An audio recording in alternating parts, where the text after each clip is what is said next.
talk a little bit about culturally responsive and inclusive practices and what that means and how that empowers families to really take ownership of the work.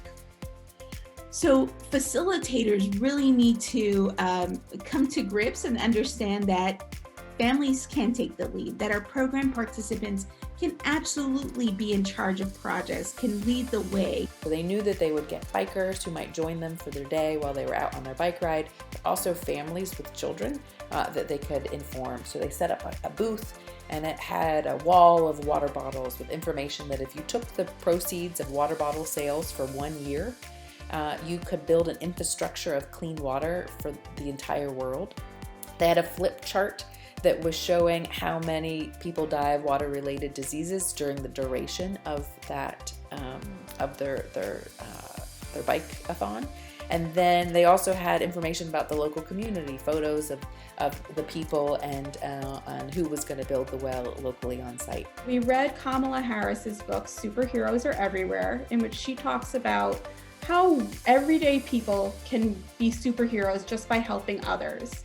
So we really use that as a launching point for helping children to think about what else they could do in their own lives. And so we talk a lot about in the design of the service project that they're designing it.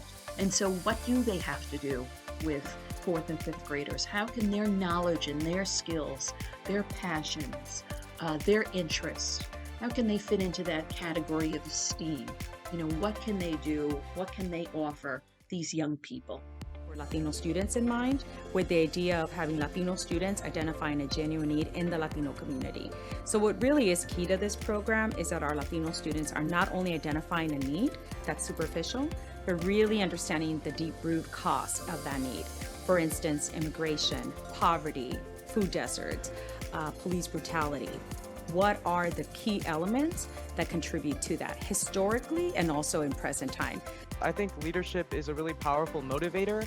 And you know, when volunteers work really hard and they're participating in every possible activity, they should be rewarded for their efforts. They should be given a position in the organization. In our organization, we started out with like 15 students, and then we started to have like 50, and then we started to have like 100, and then eventually we broke off into not just like Pennsylvania, not just a Pennsylvania team, but we had like a Philadelphia call, we had a Bucks County call, we had a Harrisburg call, and so students began to take leadership on and build their own teams. And then like we're still a group, but we have like leaders amongst our group, and it makes people want to stay involved because it's like you're not constantly telling them what to do, but they're building off from what you have already taught them. So like giving people work, but also giving them the roles for the work that they have done.